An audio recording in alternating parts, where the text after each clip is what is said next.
Chaotic scenes as service delivery protests continue in Cape Town.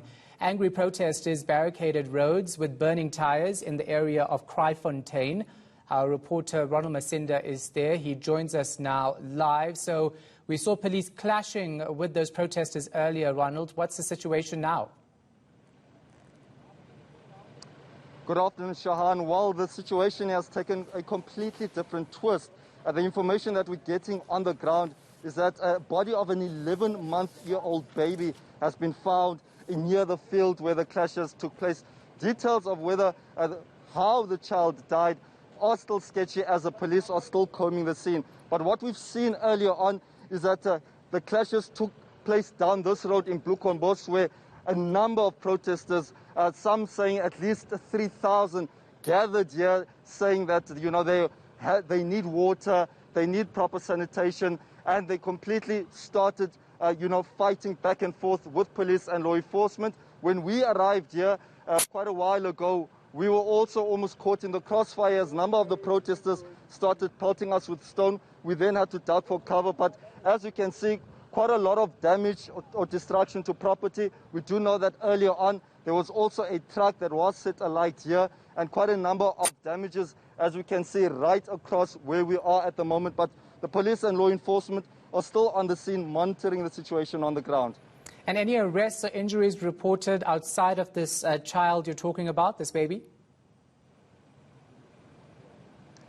So earlier on, we also heard that one female resident here from Kraaifontein was also struck on her head with a brick. She seems to be recovering now. But a 16-year-old, a minor, was arrested earlier on. He allegedly petrol bombed a law enforcement vehicle. So that arrest has been made, and that youngster has been taken for questioning at this stage. And it seems that what's taking place in Kraaifontein is actually taking place across the Cape Metro.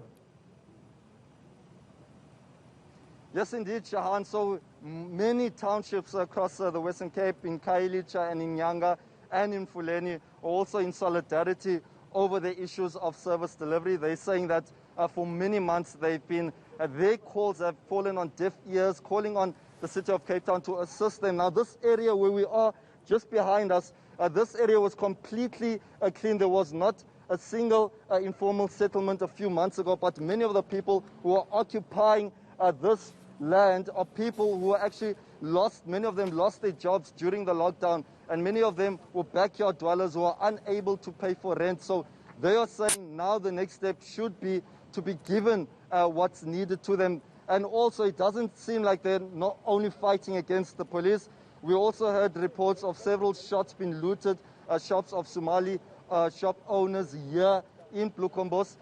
But the situation on the ground seems to be calm at this stage, Shahan, but the police and certainly law enforcement are leaving nothing to chance, as this attack that took place earlier today seemed to just be an attack that came out sporadically, because we were here earlier on to do a different story at around 8 o'clock, and it was about 30 minutes after that when we heard about the looting and the attack on a number of people who were walking on the field. Even vehicles were pelted. Many businesses had to find different routes and they had to avoid this road leading into Kraaifontein. But the situation at the moment remains calm, but police certainly are not leaving anything to chance. All right, we're going to leave it right there. Ronald Masinda is in Kraaifontein. If things get out of hand again, we will go back there live.